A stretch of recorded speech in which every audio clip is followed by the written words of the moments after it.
శ్రీమాత్రే నమ. జయ గురు దత్తాత్రేయ నమ. ఈ వీడియోలో మనం కుంభరాశి వారికి సెప్టెంబర్ 14 నుంచి 20వ తారీఖు మధ్యలో జరగబోయే వార ఫలాలు పరిశీలించినప్పుడు కొన్ని ప్రధానమైనటువంటి మార్పులు ఈ రాశి వారికి ఈ వారం అనుకూలంగా రావడం జరిగింది. అయితే ఈ రాశికి శుక్రుడు యోగకారకుడు, చతుర్థ భాగ్యాధిపతిగా సప్తమ స్థానంలోకి రావడం వల్ల చాలా వరకు ఆర్థికపరమైనటువంటి ఇబ్బందులు, వైవాహిక జీవితంలో ఎదుర్కొన్నటువంటి విషయాలు కూడా ఈ వారం చాలా వరకు సెటిల్ అవ్వడం జరుగుతుంది. అయితే ఉద్యోగ విషయాల్లో మీరు చాలా కాలంగా ఎదురు చూస్తున్నటువంటి కొన్ని మార్పులు ఈ వారం మీకు అనుకూలంగా రావడం జరుగుతూ ఉంటుంది. అంటే ఇంతకాలం మీరు ఏదైనా చిన్న చిన్న సమస్యలు వృత్తిపరంగా ఎదుర్కొన్నా, స్త్రీల వల్ల సమస్యలు ఎదురవుతున్నా, అవన్నీ ఈ వారం మీకు కంప్లీట్గా సాల్వ్ అవ్వడం జరుగుతూ ఉంటుంది. కొన్ని నిర్ణయాలు మీరు ధైర్యంగా తీసుకోవడం వల్ల, అలాగే కొన్ని కొత్త ప్రయత్నాలు కూడా ఈ వారం చేపట్టడం, ఇవన్నీ కూడా మీకు చాలా వరకు అనుకూలంగా మారడం జరుగుతూ ఉంటుంది. అయితే కుజుడు 9వ స్థానంలోకి రావడం వల్ల అనుకోకుండా ఎక్కువగా ప్రయాణాలు చేయవలసి ఉంటుంది. ప్రయాణాల్లో కొన్ని విలువైన వస్తువులు, డాక్యుమెంట్స్ లాంటివి పోగొట్టుకోవడం కానీ, ప్రయాణంలో ఎవరితో అన్నా అభిప్రాయ భేదాలు, ఘర్షణ వాతావరణం లాంటిది రావడం కానీ జరిగే అవకాశం ఉంది.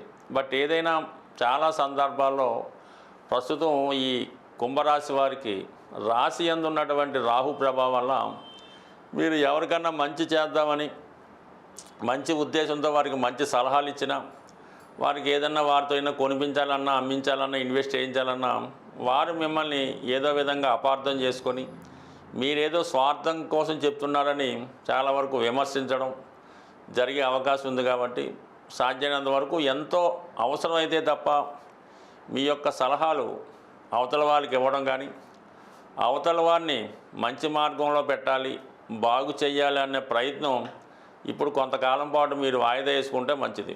సో ఈ కారణం వల్ల చాలా వరకు మీకు కొన్ని అనుకోని సమస్యలు, అంటే ఎవరికో మంచి చేయడం, ఏదో జరగడం, వాళ్ళు తిరిగి మీ మీద కేసు పెట్టడం కానీ, మీ వల్ల ఇది జరిగిందని ఈ విధంగా ఇబ్బంది పెట్టి మిమ్మల్ని నిందలు లాంటివి వేసే అవకాశాలు ఉన్నాయి. కాబట్టి ముఖ్యంగా స్త్రీల విషయంలో, ఆర్థిక సంబంధించిన విషయాల్లో చాలా జాగ్రత్తగా వ్యవహరించడం మంచిది.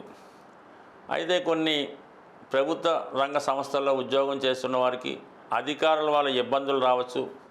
వృత్తిలో అనుకోకుండా కొన్ని సమస్యలు లాంటివి కూడా వచ్చే అవకాశాలు ఉన్నాయి. అంటే అష్టమంలో ఈ రవి వచ్చినప్పుడు ఎవరికన్నా అధికారుల వల్ల, తండ్రి గారి వల్ల, దగ్గర బంధువుల వల్ల ఇబ్బందులు వస్తూ ఉంటాయి. అనుకోకుండా మీ యొక్క ఆరోగ్యం కూడా కొద్దిగా ఇబ్బంది పడడం జరుగుతూ ఉంటుంది. ఎక్కువ అధిక శ్రమ, అనవసర ప్రయాణాలు ఇబ్బంది పడుతూ ఉంటాయి. అంటే ఎవరి కోసం మీరు ఎంత కష్టపడినా వారి నుంచి సరైనటువంటి ప్రోత్సాహం రాకపోవడం, తిరిగి వారే విమర్శించడం లాంటివి జరుగుతూ ఉన్నాయి. అయితే ఇవన్నీ ఇబ్బంది పెట్టినప్పటికీ కూడా గురువు యొక్క దృష్టి రాశి మీద ఉండడం వల్ల చివరికంతా మిమ్మల్ని వాళ్ళు కరెక్ట్గా అర్థం చేసుకొని తర్వాత మీరు చెప్పిందే కరెక్ట్గా నమ్మడం జరుగుతుంటుంది. అయితే అయినప్పుడు కూడా చాలా వరకు ప్రారంభంలో శ్రమ మిమ్మల్ని ఇబ్బంది పెట్టడం జరుగుతుంటుంది. ఏదైనా ఈ సమయంలో మీరు ఎక్కువగా ఇతరులను నమ్మడం కన్నా, ఎవరినో వచ్చి చేస్తారనుకోవడం కన్నా సంపూర్ణంగా భగవంతుడిని కానీ, మీకు అత్యంత ఆత్మీయులైన వ్యక్తులను కానీ నమ్ముకోవడం వల్ల కంపల్సరీగా దైవ సంకల్పంతో మీకు పూర్వజన్మ పుణ్యం వల్ల అయితేనే, గతంలో చేసిన పుణ్య కార్యక్రమాల వల్ల అయితేనే ఏ సమస్య అయినా చివరికి మీకు అనుకూలంగా మారడం జరుగుతూ ఉంటుంది. ఒక గురుగ్రహ ప్రభావం అనుకూలంగా ఉండడం, అలాగే రాశిలో ఉన్నటువంటి రాహుని కంట్రోల్ చేయాలంటే కంపల్సరీగా మీరు మంచిగా ఆలోచించడం, మంచి వారితో స్నేహం చేయడం వల్ల మీకు అన్నీ కూడా మంచి జరిగే అవకాశం ఉంటుంది. ముఖ్యంగా మనం చెప్తున్నటువంటి ఈ వార ఫలాలు కేవలం చంద్రుణ్ణి ఆధారంగా తీసుకొని చెప్పడం జరుగుతుంటుంది.